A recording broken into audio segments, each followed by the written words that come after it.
Sest et see näitab siin lõpptulemusena ju seda. Josten Vaidem, 24 Rakvere maraton, edukalt lõpetatud, võidukalt finiš, siis räägime, kuidas oli? Raske oli nagu iga kord, et mul küll taktika oli vähe teistsugune täna, aga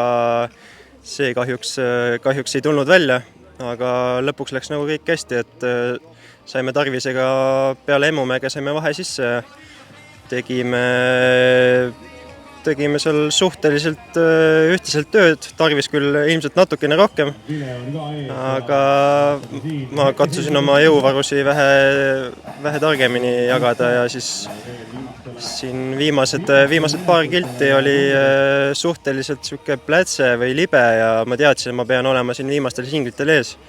Ja see mulle võidu tõigi, et kessin lõpuni ilusti ära ja lõpuks tuli ka Rakkes võit, et seda mul veel ette näidata ei olnud. Et tegelikult võib öelda, et kaua oodatud võit on sulle lõpuks olemas ka siin Rakkes, et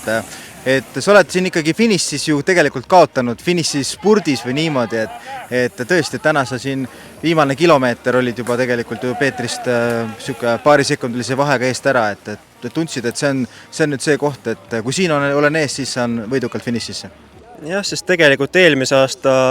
tulemuse järgi oli näha, et kui siin singlitel viimase kilomeetri singlitel kipud seal pigem teisel positsioonil olema, siis ei ole enam väga varianti, et tuleb ees olla. Aga tänane sõit tegelikult, ütleme, et kuni Emumäeni ju teid oli ju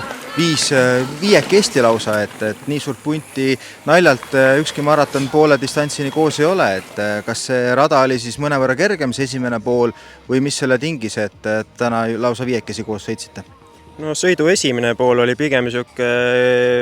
rajaolud olid kuivad, et siis püsiski tükk aega see viiene punt koos. Kuigi viiekesi me saime eest ära juba kuskil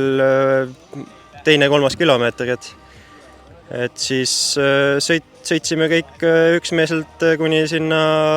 Emumäeni ja siis läks seal vahefiniši panemiseks ja peale seda ma tegin ise rünnaku ja saimegi Tarvisega kahekesi eest. Et see, et sa täna vahefinišit võtma ei läinud, kas see ei ole sinu jaoks, see vahefiniši punkt ei ole määrav, võtad üldkokkuvõtet või miks sa ei läinud Gerdiga seda vahefinišit tegema? No kui ma nüüd aus olen, siis mu plaan oligi, et ma lähen sinna Emumäe singlitele esimesena, aga ma tegin vähe valed kalkulatsioonid ja sattusin hoopis seal singlitele nii-öelda grupi viimasena ehk viiendana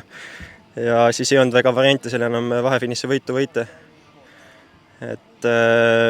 Aga sellest nüüd peale tänast peaks olema kokkuvõtte võit suhteliselt kindel, et mina olen rahul.